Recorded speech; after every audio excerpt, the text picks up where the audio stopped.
Hey guys, today I'll be going over the International A-Level edexcel Biology revision for Unit 2. This includes notes and past papers. I hope this is useful to everyone. Okay, so first we'll go over 3A, cells. Here are the lessons included. First off, we have 3A.1, observing cells. What you have to know is that microscopes are used to understand the functioning of cells and their organelles. The microscope you typically find in school is a light microscope. Light microscopes can barely make out organelles as they have a low magnification. Magnification is the degree which an image of an object is enlarged. And light microscopes also have a low resolution. Resolution is the degree which it is possible to distinguish between 2 points that are close together. In other words, in non-biological terms, we can say that resolution is kind of the quality of the image. If it's blurry, you won't be able to distinguish 2 points from each other.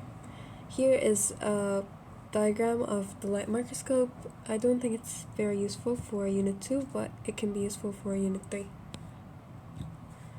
We also have electron microscopes. If you need a higher resolution and a higher magnification, you'll use an electron microscope. Electron microscopes are used by scientists to observe the organelles of cells. The organelles of cells can't really be seen by light microscopes. You can mostly only see the nucleus. There are 2 types of electron microscopes. You have a scanning electron microscope, a CEM, and a transmission electron microscope. Here I'm showing differences between the CEMs and the TEMs. The main advantage of CEMs is that you have a 3D image, while in TEMs you only have a 2D image. But the magnification and resolution of TEMs is much greater. Stains and dyes are applied to tissue samples and bind to organelles, making them easier to view, and also increases contrast in image form, making it easier to see objects apart, increasing the resolution. So if you want to see, for example, cheek cells or onion cells, you'll have to put a dye first so that you can actually see the organelles and distinguish between them. 3A.2, here I've listed the eukaryotic cell organelles that you have to know for this lesson. First we have the nucleus, and I put a little diagram of it here. So it's in much more detail than IGCSEs. So the nucleus is surrounded by an envelope or a double membrane containing pores, which enable molecules to enter and leave the nucleus. It also contains chromatin and a nucleolus, which is the site of ribosome production. The chromatin is the DNA bounded to the protein in the nucleus, and the nucleolus is an extra dense area of DNA, RNA, and protein. It's involved in the production of ribosomes. Here's the nucleolus, and here are the chromatin strands. Rough endoplasmic reticulum, RER, is a series of flattened sacs enclosed by a membrane with ribosomes on the surface. The RER folds and processes proteins made on the ribosomes.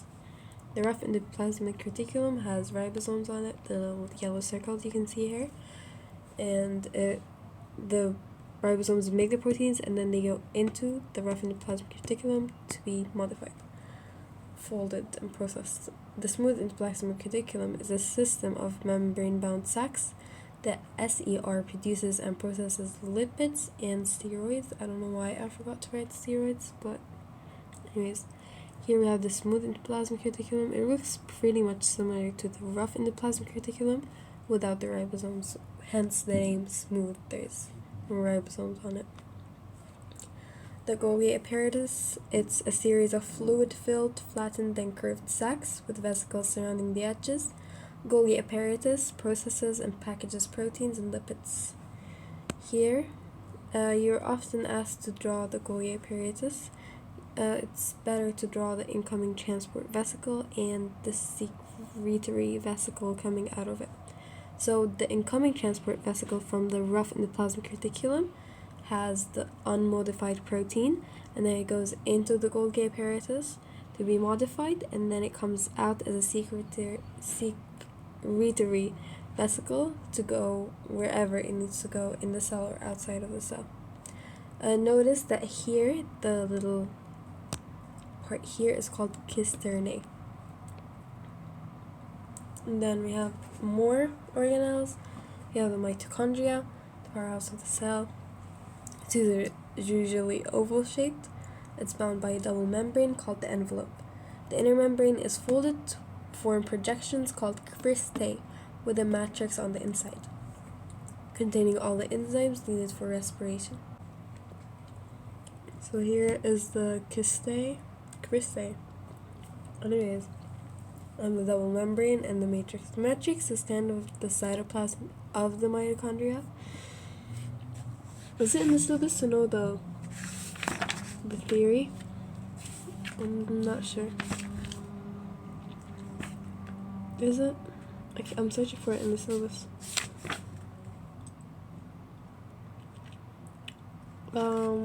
Embryonic theory. I don't think it's here.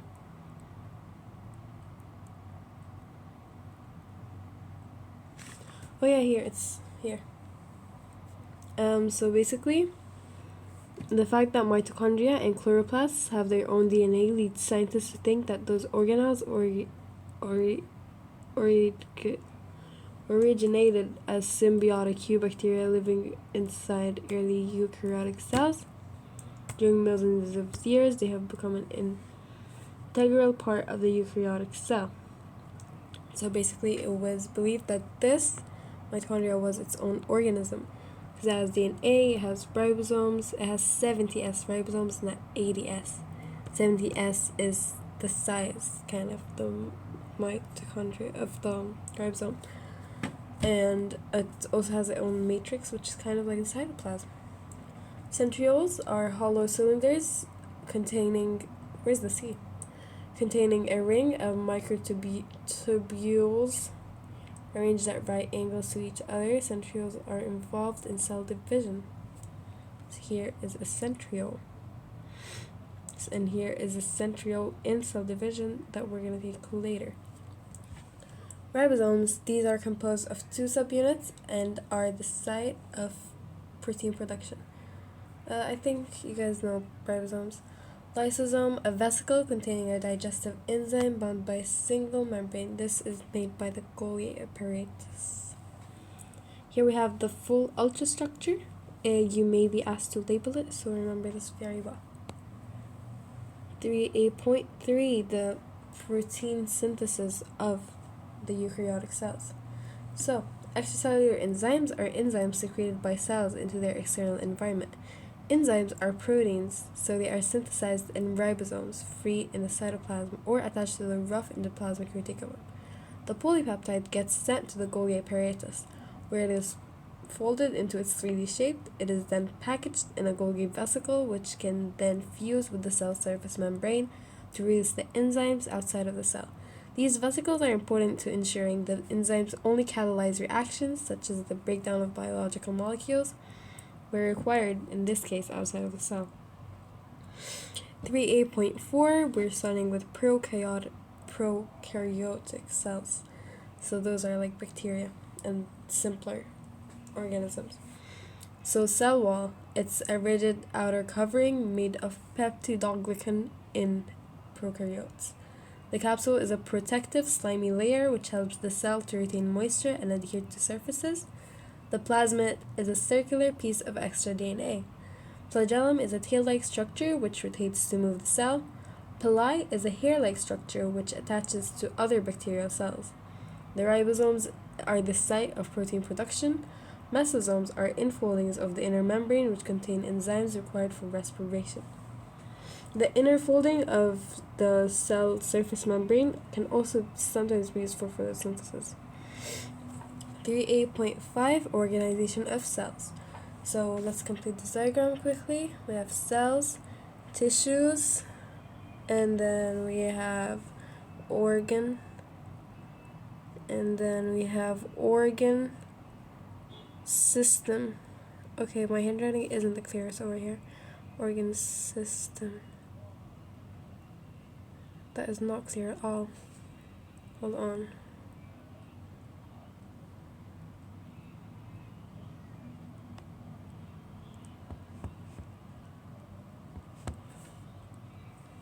Organ organ system.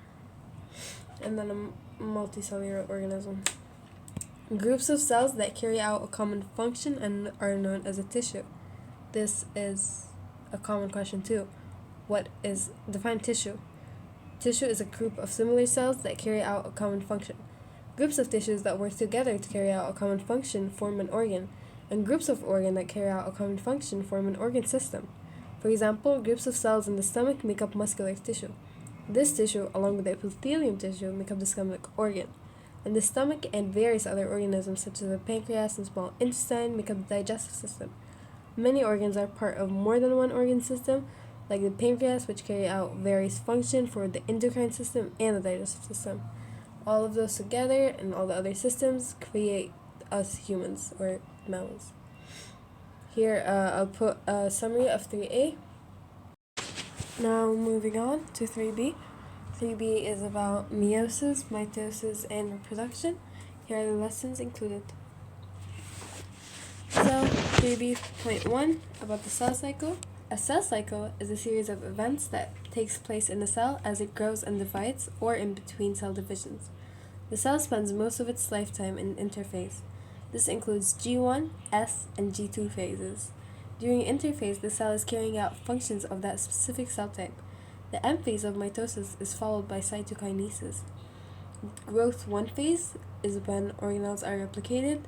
The S phase is when DNA semi-conservative replication occurs.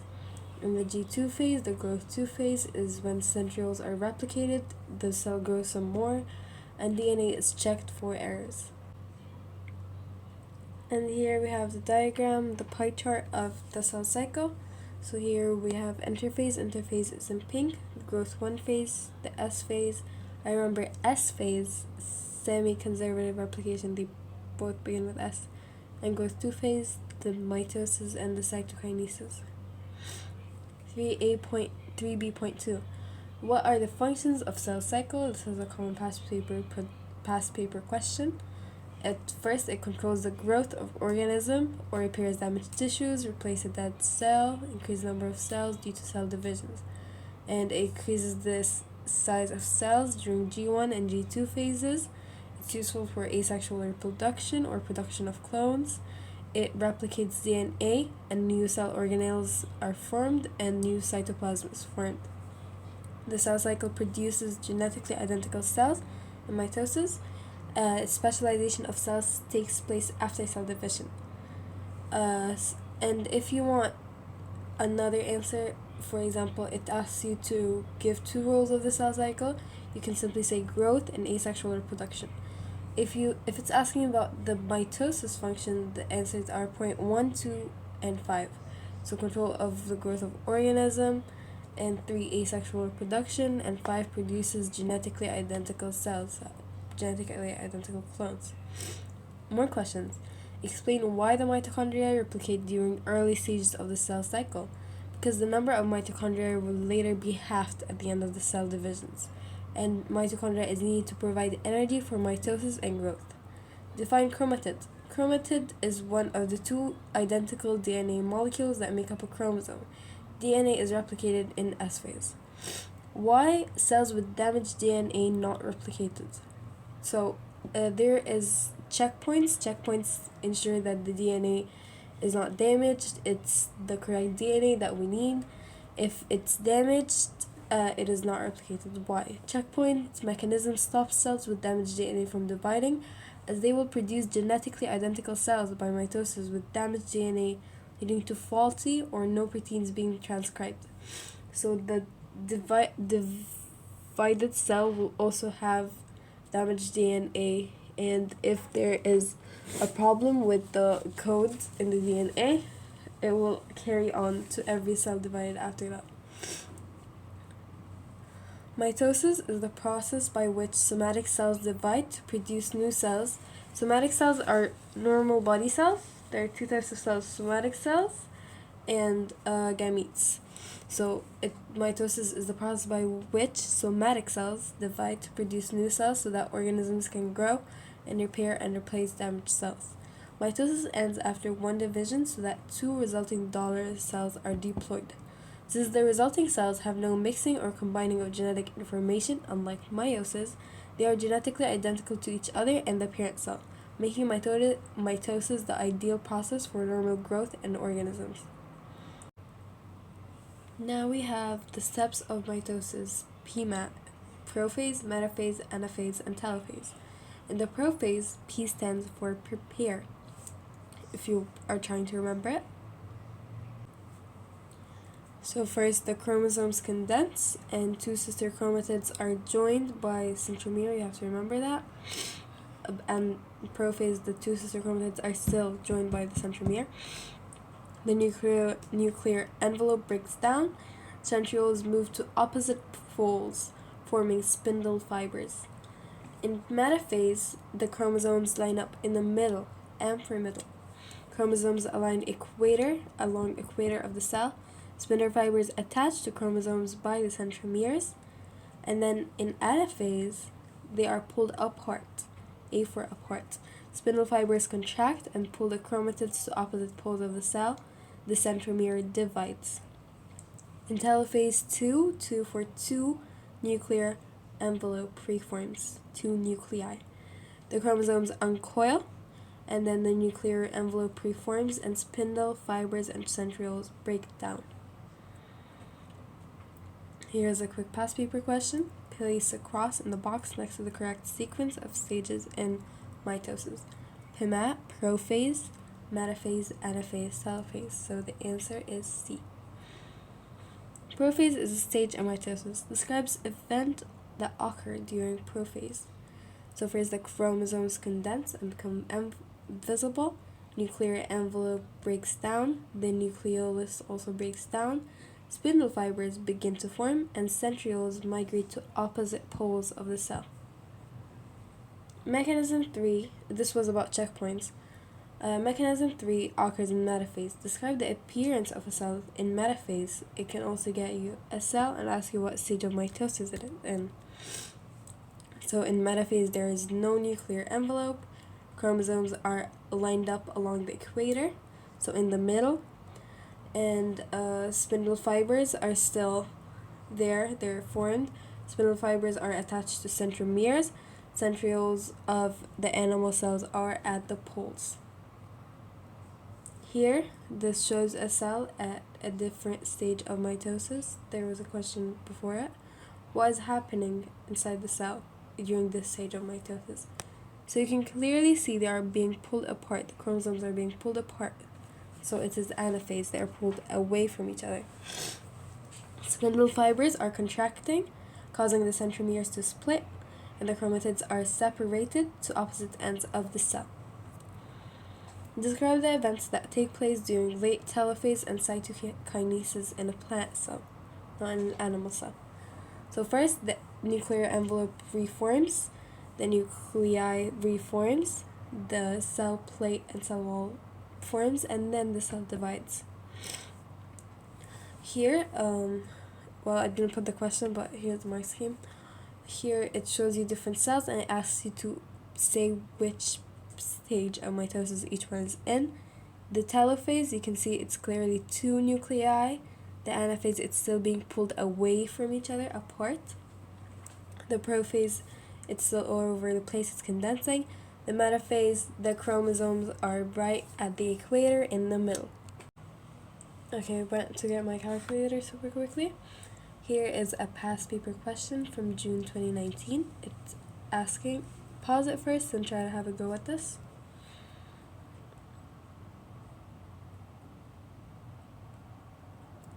Okay, so it says in some embryo cells, interphase can last an average of 9 hours. So 270 degrees is 9 hours. It's asking how long cytokinesis would take place. So it's 15 degrees. So how many hours would that be? So 9 times 15. 15 over 270. How much would that give us? 9 times 15 over 270. That gives us 0.5. Okay, and then calculate the total number of cells resulting from one cell dividing by mitosis 8 times. So, one cell division gives us 2 to the power 8 to the power of 8 would give us 256. So basically, if it asks you, for example, 3 times, you would do 2 times 2 times 2, because first it divides into 2 cells, and each of those 2 cells are going to divide another division into 2 cells. So the same with 8. 8 times, it's going to give us 256. Okay, now 3b.3, meiosis. Meiosis gives rise to cells that are genetically different from each other and is the type of cell division used to produce haploid gametes, so chromosome number is not doubled with each fertilization. Haploid gametes means it only has one set of chromosomes. During meiosis, the nucleus of the original parent cell undergoes 2 rounds of division, meiosis 1 and meiosis 2. Meiosis 1 involves the replication of diploid with 2 sets of chromosomes, which is the number of chromosomes that a normal cell has, which are then split into 2 haploid with only 1 set of chromosomes, nuclei. Each chromosome consists of 2 chromatids. So, the chromatids, do I have a diagram of them? Did I include the diagram? Okay, here we have a chromosome.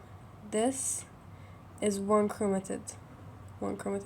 This is the second chromatid. This is the centromere. There is a past paper question where it asks you to label it or draw it.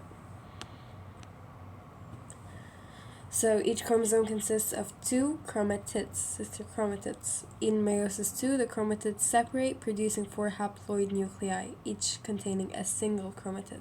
Here is a little diagram showing what happens. So first, it's kind of like mitosis at first. The chromosomes are replicated, and then it's split, and then it splits even further. This is the part where it's not that much like mitosis anymore than meiosis 2. So here, there are 2 reasons why meiosis gives rise to genetically different cells, why each gamete is completely different from the other. So first, here are the centromeres, here are the chromosomes. It just looks a little bit different. And here we have crossing over. So basically, you have non-sister chromatids. You can have sister chromatids, like you have up here. In a normal, what you see in this diagram, it's 2 sister chromatids. So they are identical. It's the same information twice. So when the cell divides, it's the same, like what happens in mitosis. And then here we have non-sister chromatids. They have different pieces of information. And then they exchange alleles. So they come by each other and exchange alleles. They break and rejoin alleles. So then you have a combination of the parental chromatids. So for example here, let's say you have the blue one from your father and the red ones from your mother, and then you make a gamete which has a combination of both, here red and blue, because they crossed over each other and they broke off some alleles and exchanged it with each other. And we also have independent assortment. So basically, here we have mother chromosomes and father chromosomes. We don't know when meiosis happens, which side they're going to be on. So for example, here it can be capital A, capital B up, and small a, small b down. Those are the alleles. Or it can be the opposite. It's just by chance. And then when they divide, they're gonna have different combinations depending on where they were during the division. Here is the steps of meiosis 1 and meiosis 2. So in meiosis 1, first we have prophase 1. Each chromosome duplicates and remains closely associated. These are called sister chromatids. In metaphase 1, chromosomes align at the center of the cell. It's also kind of like mitosis. In anaphase 1, chromosome pairs separate with sister chromatids remaining together. In telophase 1, two daughter cells are formed with each daughter containing only one chromosome of the chromosome pair. In meiosis 2, prophase 2, the DNA does not replicate. In metaphase 2, chromosomes line up at the center of the cell again. Anaphase 2, centromeres divide and sister chromatids move separately to each pole. And in telophase 2, cell division is complete. Here is a little side-by-side comparison of mitosis and meiosis. Mitosis is used for asexual reproduction and growth. Meiosis is used to produce gametes in sexual reproduction. In mitosis, there is only one cell division, while in meiosis there are two cell divisions, because the first it's diploid and then it divides again into diploid cells, because in meiosis 1 the DNA is replicated, and in meiosis 2 the DNA is not replicated, so it produces haploid gamete nuclei. In mitosis, you have two daughter cells, while in meiosis, you have four haploid daughter cells. In mitosis, you have genetically identical cells, and in meiosis, you have genetically different cells due to crossing over and independent assortment. Two features of meiosis contribute to genetic variation in addition to the variation created by random fertilization of two unique gametes. So other than independent assortment and crossing over, it's also a lot of genetic variation, because we don't know which gamete from the mother is going to combine with which gamete from the father. So in independent assortment, it occurs during metaphase 1. The order... What? It occurs during... There is definitely a typo here. Occurs during metaphase 1. The order the chromosomes... Oh! In metaphase 1, the order the chromosomes line up in, which side the maternal and paternal chromosomes line up in their pairs, is random. I worded something completely wrong here, meaning the combinants of chromosomes going into the daughter cell is random. This is what I just explained. I hope this typo isn't making too much of a difference. Crossing over occurs during prophase 1, the relatively rare process whereby homologous means it's coding for the same allele. So it's not the same allele. For example, you have homologous pairs of eye color, but side by side. So you have a green eye color from your mother, and then a brown eye color from your father. Those are homologous chromosomes. So then they swap with each other. So now you have on your father's chromosome that had a brown eye color, it will have a green eye color because they exchanged alleles. They swap portions of their chromatids, which results in mixing of the parental genetic information in offspring, chromosomes, and new allele combination. The structure formed by the homologous chromosomes formed during crossing over is known as bivalent. Independent assortment and crossing over result in different combination of alleles and gametes. This is basically the summary. I put it in another font, so you just know this is like the main point here. Here is a question. A student studied beluga fish cells undergoing mitosis and meiosis. Compare and contrast metaphase and mitosis and meiosis. So in both of them, the chromosomes line up on the equator or in the middle of the cell. Centromere bonds to spindle fiber in metaphase in both of them. The differences. Two metaphase stages in meiosis where mitosis has one. So meiosis 1 and meiosis 2, there's two metaphases. We have independent assortment in metaphase 1 in meiosis. Does not occur in mitosis. Meiosis involves homologous pairs of chromosomes in metaphase 1 and sister chromatids in metaphase 2, whereas mitosis involves sister chromatids. Flowering plants such as the silver trumpet tree contain several ovules. Explain how the silver trumpet tree produces seeds that are genetically different. You basically have to say how meiosis produces genetic variation. Independent assortment, crossing over, the random fertilization.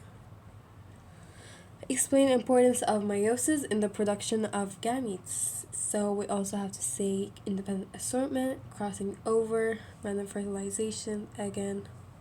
Here is a question. It says complete the diagram to show how these chromosomes look after crossing over.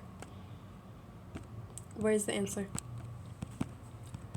I don't know how to show the animation. 1 second. Oh, well, I just have to swipe. That was way easier than I expected. Here's the mark scheme answer. Crossing over happens here, so they exchange those alleles. And here we have them split up. You just have to shade this part in here and the whole thing other than the top part here. 3b.4 Gametes. Mammalian gametes include the egg cell and the sperm cell. The plant gametes are the pollen and the ovule. Similarities, they both have haploid nuclei formed by meiosis.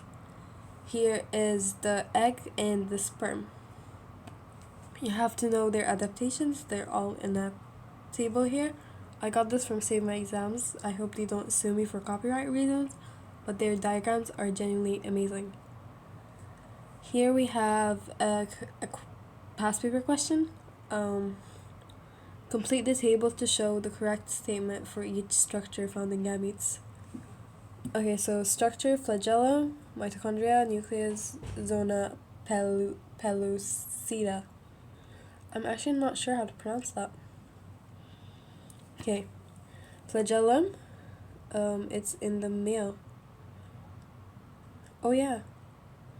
Okay, this question is quite easy. Mitochondria produces ATP by respiration. Nucleus contains linear DNA. Then, yes. Did I discuss cortical granules yet? I don't remember doing so. Egg cells are produced by many organisms. The development of fish embryos can be studied using fertilized egg cells. The photograph shows part of a beluga fish from the Caspian Sea. Why do they choose such hard names, or am I just going insane? Explain how an egg cell is specialized for its function. It's haploid, so when it's fertilized, a zygote is formed with a diploid nucleus. It means it has half the set of chromosomes that a normal cell has. So then when they combine, they have two sets of chromosomes, Contains lipid droplets as a source of energy. Cortical granules harden the zona pellucida so that only one sperm enters. 3b.5 Fertilization. First, we'll discuss mammalian fertilization. When the sperm cell binds with the egg cell, two things happen. The acrosome reaction, which allows the sperm to enter through the egg cell, and the cortical reaction, which prevents multiple sperm from entering the same egg. So first, fertilization occurs because the egg cell has sperm binding proteins, so the sperm can bind to it and enter. So that also ensures that only same species can mate together. So if a donkey sperm enters into a dog, for example, it won't be able to bind to the sperm binding proteins and fertilization won't occur. So when the sperm binds to the sperm binding proteins, it releases digestive enzymes from the acrosome. That's why it's named the acrosome reaction. These enzymes digest a tunnel through the zona pellucida so that the sperm can reach the plasma membrane of the egg cell. The plasma membranes of the sperm cell and the egg cell fuse, and the sperm releases its nucleus into the egg cell cytoplasm. The nuclei of the sperm and the egg fuse, so then fertilization is done and the zygote is formed. Now we have the cortical reaction. After that happens, the egg and the sperm fuse. That stimulates calcium ions to be released. Those calcium ions stimulate cortical vesicles to fuse with the membrane and release cortical granules. These cortical granules do two things. They break down the sperm binding proteins so no more sperms can bind and enter, and they also produce a thick outer layer which prevents any sperm from entering. Fertilization in flowering plants. So before fertilization occurs, pollination happens. Pollination is a transfer of pollen from the anther to the stigma, often from one flower to another. So the pollen grain lands on the surface of the stigma, and the molecules on the surface of the pollen grain and stigma interact. If they recognize each other as being from the same species, the pollen grain begins to grow or germinate. The pollen grain often only germinates if it's from the same species but a different plant to prevent self-fertilization. Self-fertilization reduces genetic variety, so that's why it's a disadvantage to the plant. So the mature pollen grain have a tube nucleus and a generative nucleus inside of them. Here's the pollen grain. And the tube of the pollen grain grows a pollen tube down the style to the ovary. The tip of the pollen grain releases hydrolytic enzymes to digest the style to use it as a nutrient source. So when it releases hydrolytic enzymes, not only does it use it as a nutrient source, but mainly it wants to reach the ovule. The generative nucleus, when it's traveling down the pollen tube, it divides by mitosis to form two male gametes. So the tube nucleus breaks down when it's reaching the ovule. One of the two male gametes that is generative nucleus generated, it fertilizes the egg to form a zygote, and the other male nucleus joins with two polar nuclei to form the triploid endosperm nucleus, which will form the endosperm. The endosperm is used as a food supply when the seed is germinating. This is why it's called double fertilization, because the one male nucleus fuses with the two polar nuclei to form the triploid endosperm nucleus, and the other fuses with the egg cell to form the diploid zygote. I feel like that didn't make any sense at all, so I'll try to draw a little diagram here. So first, here is the flower and parts of a flower. In this example, I won't be using self-pollination, but self-pollination can occur. So first we have the anther. Here is where the pollen is produced. Pollen produced here. And then we have the stigma. The stigma is where the pollen is received. So the pollen travels from here to here. And the style is this long part. And then the ovary, here it has the female gamete.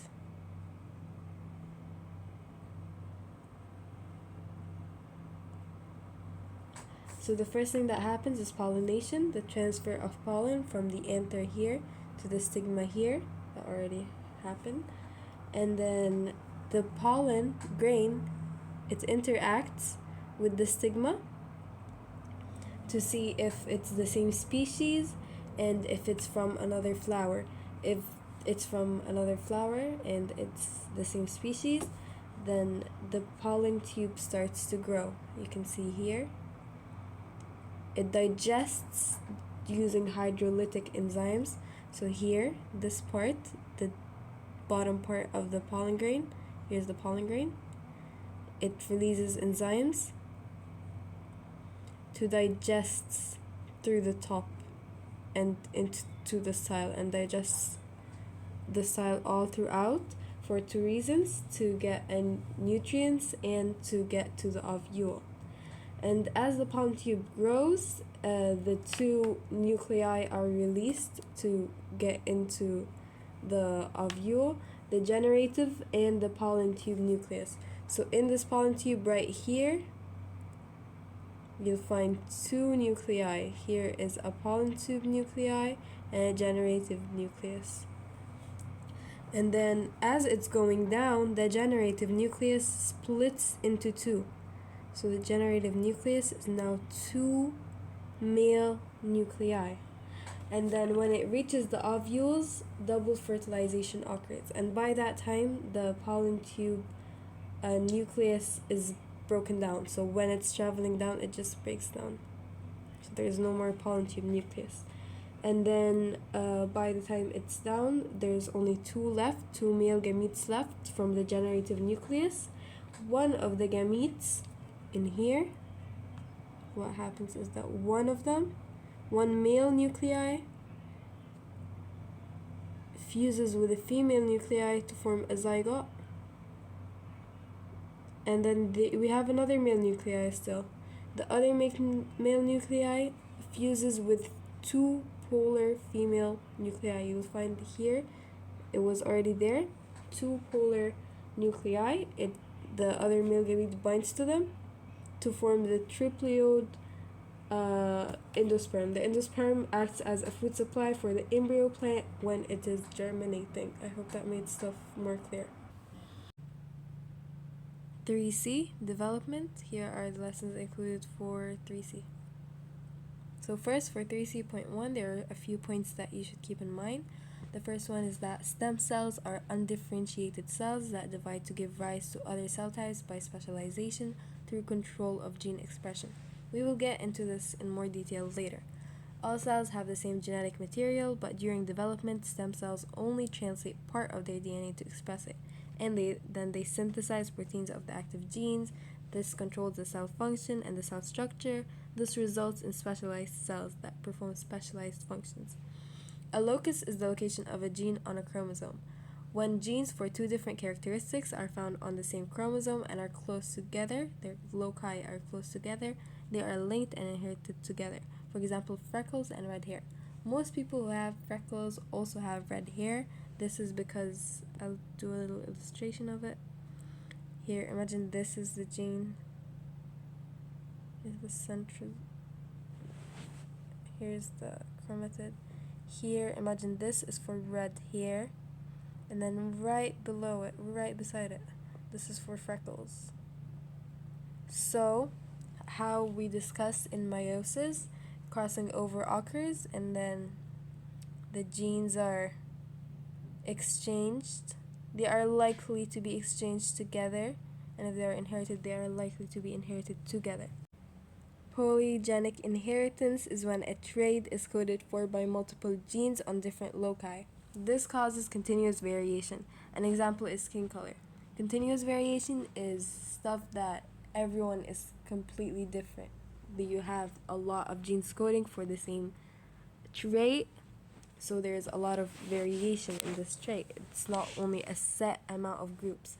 Discontinuous variation, the opposite to that, is for blood groups and stuff like that. For blood groups, you only have 4 groups. You are one of them. You can't be anything else. But for stuff like skin color, stuff like even eye color, you don't have a set amount of eye colors. They are limited, but people have green, blue eyes, brown, green, anything, but it's always a mix of them. It's because it's coded for by multiple genes. And you also have to know that phenotype is the result of environmental and genetic factors. Now, a dihybrid cross shows the inheritance of 2 separate genes on different chromosomes at once of contrasting characteristics. Heterozygous parents result in 9:3:1 ratio of paternal phenotypes and recombinant phenotypes. Ratios might be wrong due to a small sample size or experimental errors. This here is a dihybrid cross. So we want for the black coat, brown eyes, chestnut coat, brown eyes. These are different inherited traits, and this is the gametes from the first parent and the gametes from the second parent. We want to know how these kids will turn out.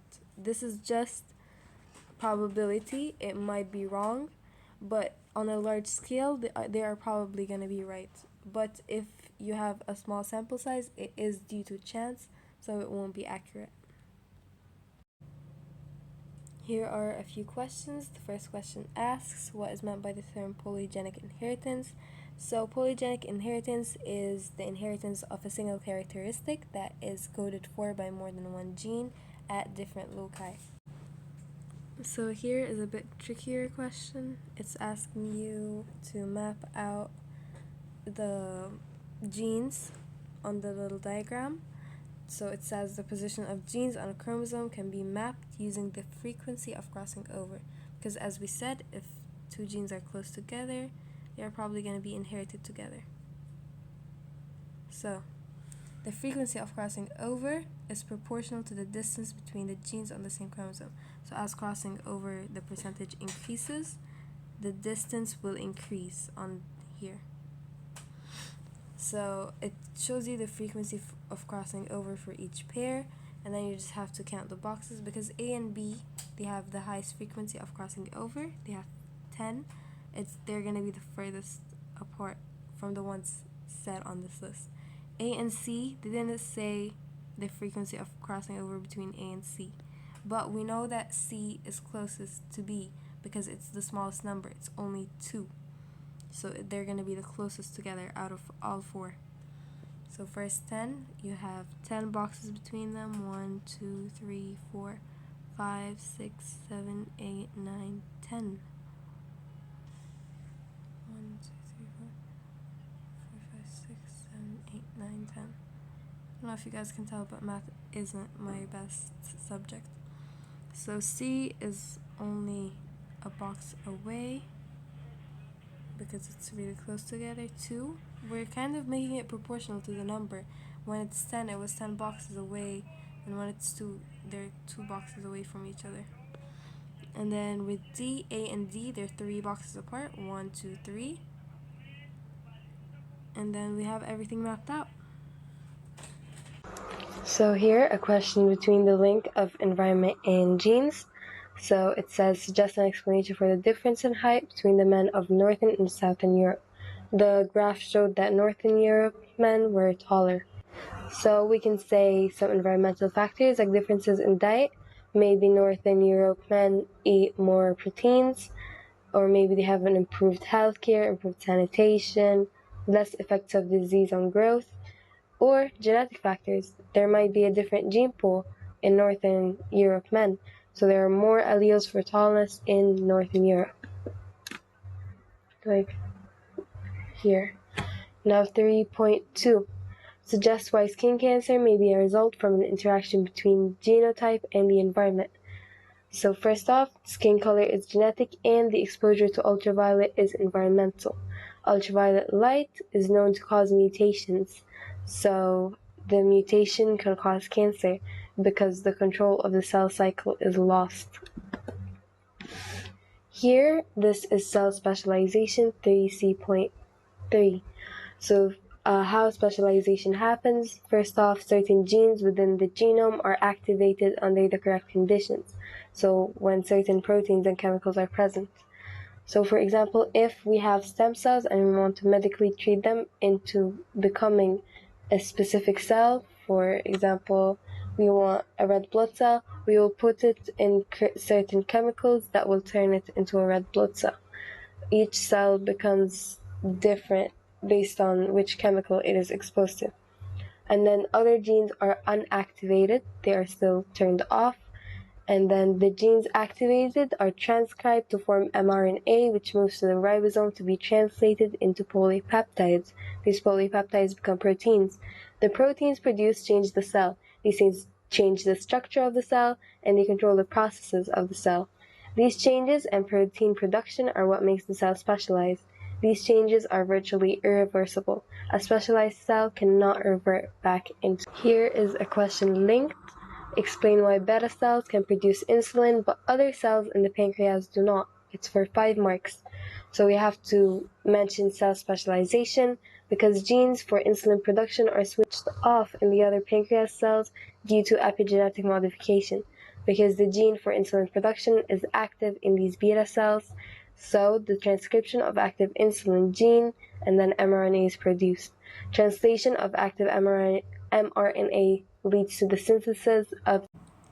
And now we're going to start with epigenetics. Epigenetic modification is the turning on and off of genes. This is how cell specialization occurs. Cell specialization happens because of differential gene expression. Even though all the cells have the exact same genes, each cell expresses different genes to be specialized. Transcription factors bind to specific parts of DNA to either activate them or repress them. Activator transcription factors help the RNA polymerase to bind to the promoter region and to transcribe the certain gene, and repressors do the opposite. They prevent the RNA polymerase from binding. Here is the definition and a little diagram to show you. You can consider these transcription factors little chemical tags, like the green ones and the red ones. They either open or close, like a red light, green light, and they are also inherited. They can be passed on to the next generation. All of the chemical tags attached to the DNA and histones make up the epigenome of the cell. Here it shows you how this is done specifically. The certain chemical that binds, imagine that normally those three are very loosely bound. Okay. Imagine those circles are normally very loosely bound. Here we go. And then the RNA polymerase can get in here and start transcription. But when they're tightly packed together, let's say the gene is here, it's in the middle. They're very tightly packed and the RNA polymerase cannot bind to it. So the gene will not be expressed. Those are called the chromatins. The chromatins, when they are tightly packed, the DNA wrapped around it may not be accessible to the RNA polymerase and transcription factors. If RNA polymerase cannot bind to the DNA, transcription cannot occur and the gene will not be expressed. Here's another diagram. Here is a stem cell. It's undifferentiated. It has all the genes. Nothing is turned off yet. It's not expressing anything yet. And then here we want to make a motor neuron. So the certain genes are turned off and 1, 2 in this case are turned on to be expressed. So when the genes are expressed, the proteins for these genes are made to make the specific type of cell that we need. Here are more examples. The epithelial cell, gene 1 and 3 are expressed and the rest are turned off. Here are a few questions. Epigenetic modification can alter the activation of certain genes. Describe one form of epigenetic modification that could occur in the rabbit cells. So we have different types of epigenetic modification.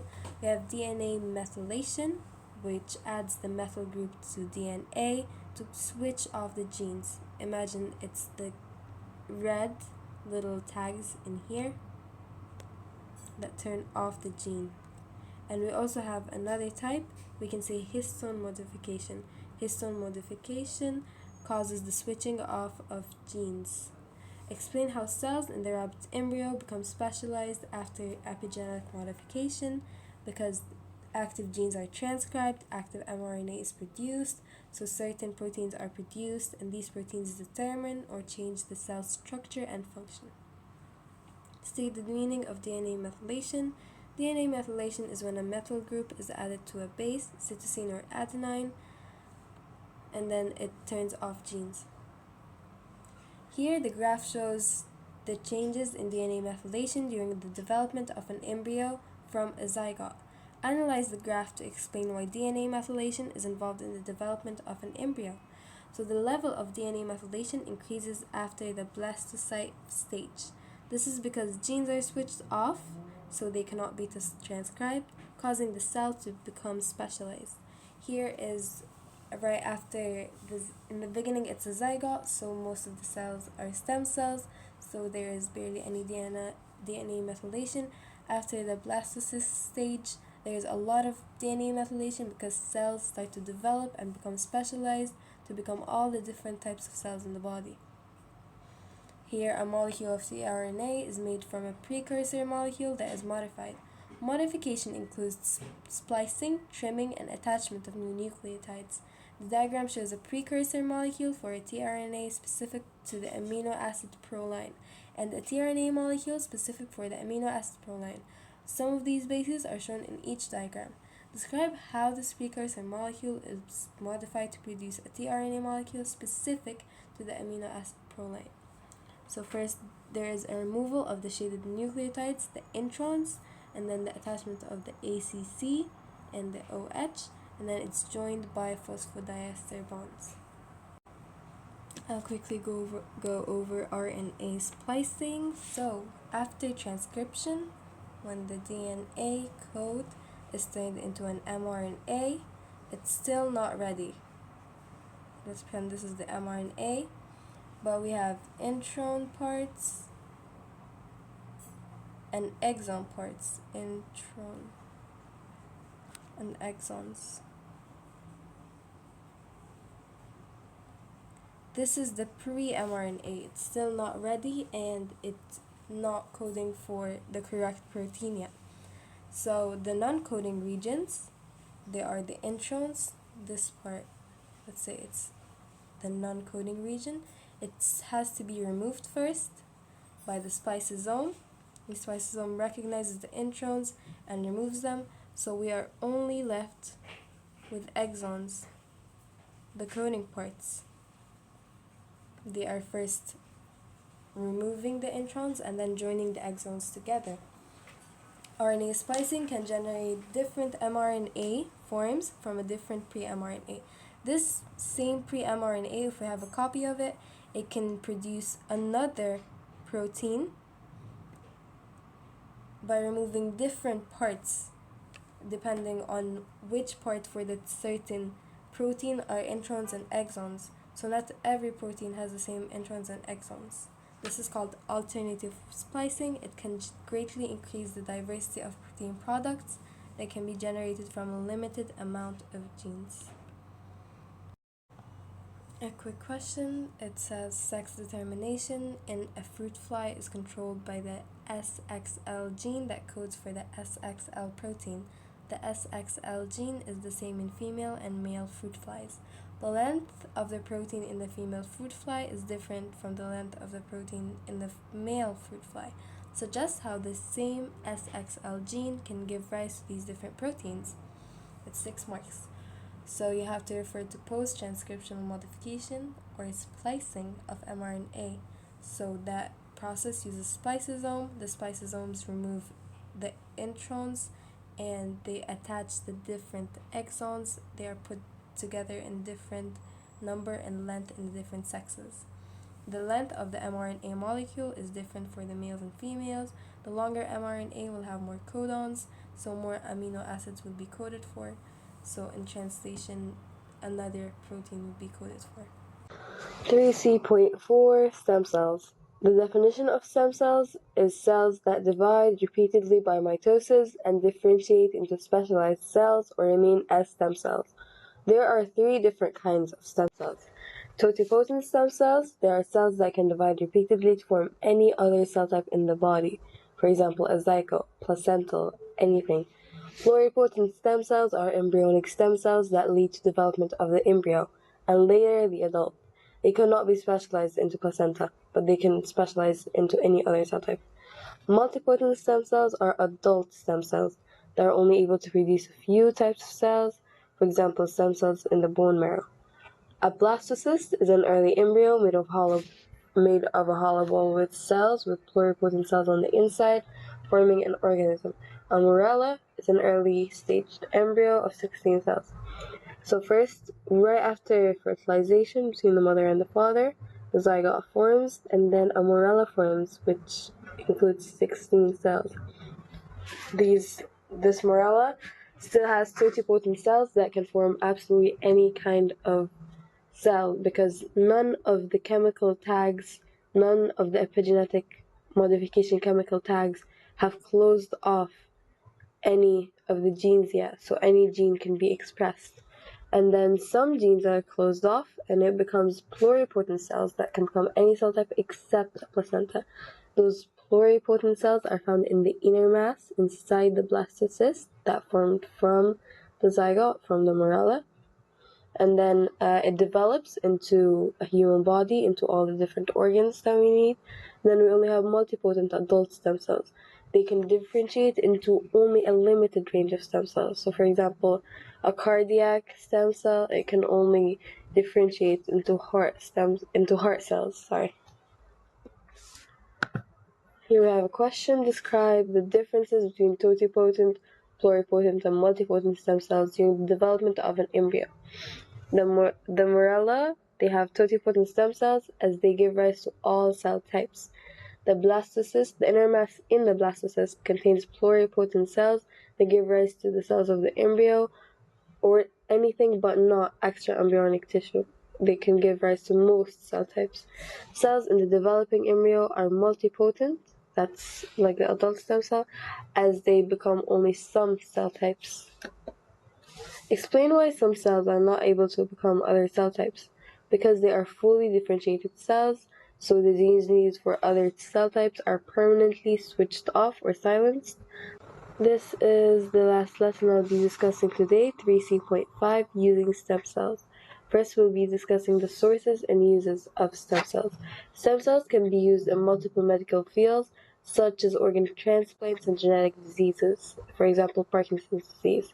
Stem cells are like a miracle in medical fields because you can literally form any cell type from totipotent stem cells. Any cell type in the body, you can form it. So we have multiple uses. First, we have therapeutic cloning. So how this is done is a nucleus of a human ovum is removed and replaced with a patient's cell. This forms cells with the same genetic information as the patient. So we get a female and we take her ovum, and then we put, even if the patient is male, we can do this because the ovum, the nucleus is removed, so it doesn't matter what genetic information was originally in it. So then we also have induced pluripotent stem cells. We make stem cells. How? Transcription factors are carried using a virus to a patient's skin cells, for example. It is then able to become a stem cell. Although this method eliminates ethical issues, they do tend to become cancerous cells. Stem cells can be obtained in two main ways. Through adult stem cells, multipotent stem cells are extracted from parts of the body like the bone marrow, but they can only differentiate into a few cell types. Using this method significantly reduces the chance of rejection from the body when it is used. If you use another body's stem cells, your body can reject it because it will identify it as foreign.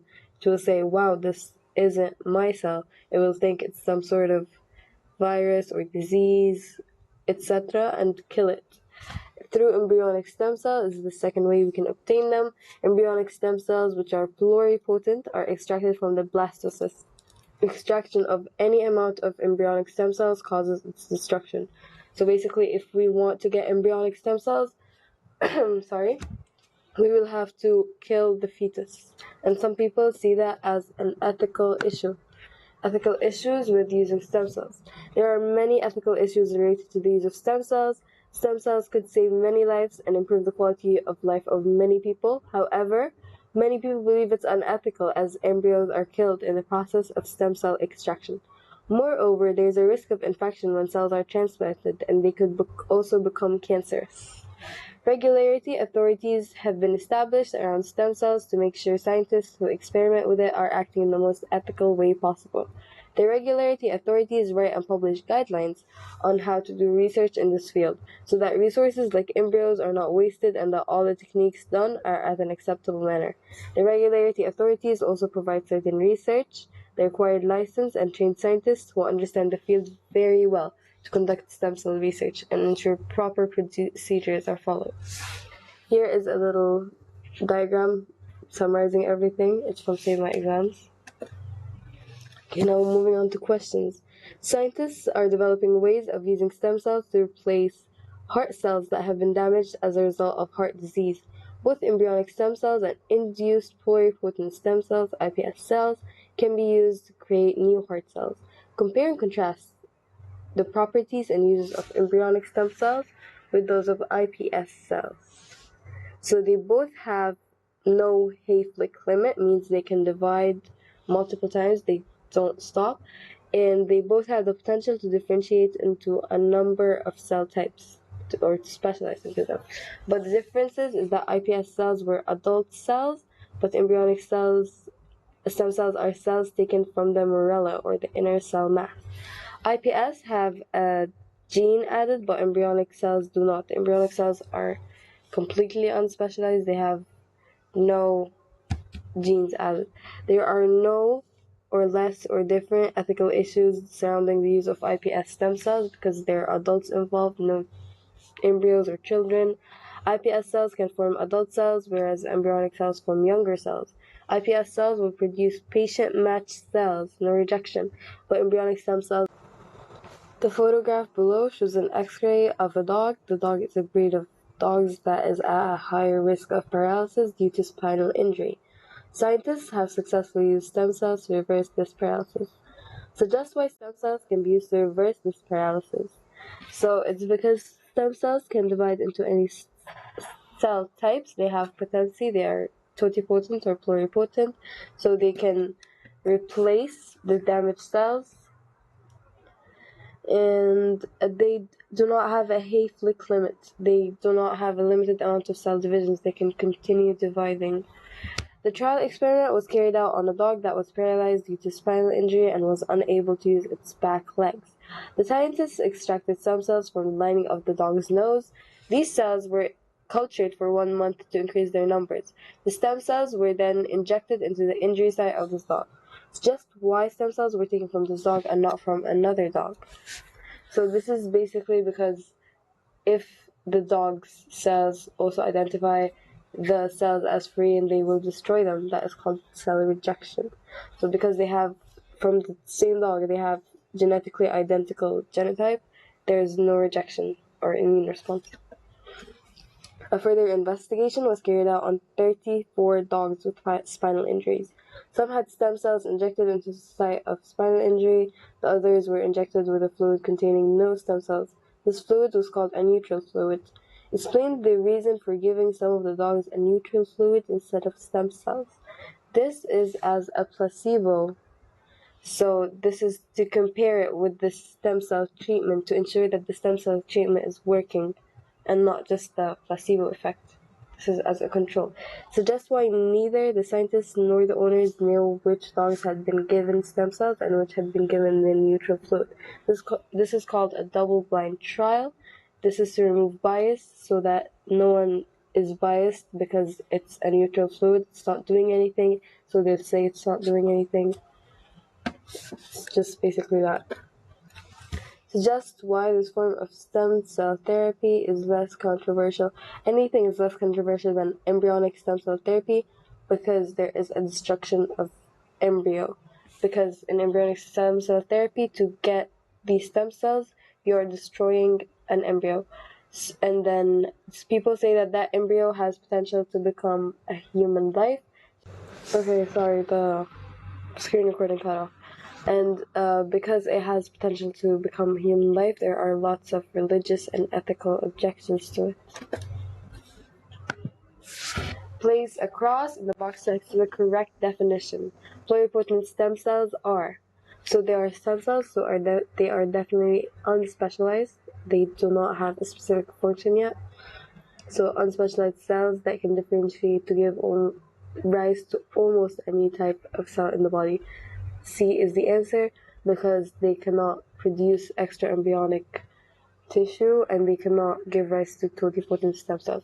Totipotent stem cells are the ones that can produce pluripotent stem cells. Active mRNA is formed after This is related to post-transcriptional modification, but I found this question while searching for questions for this lesson, so I included it here.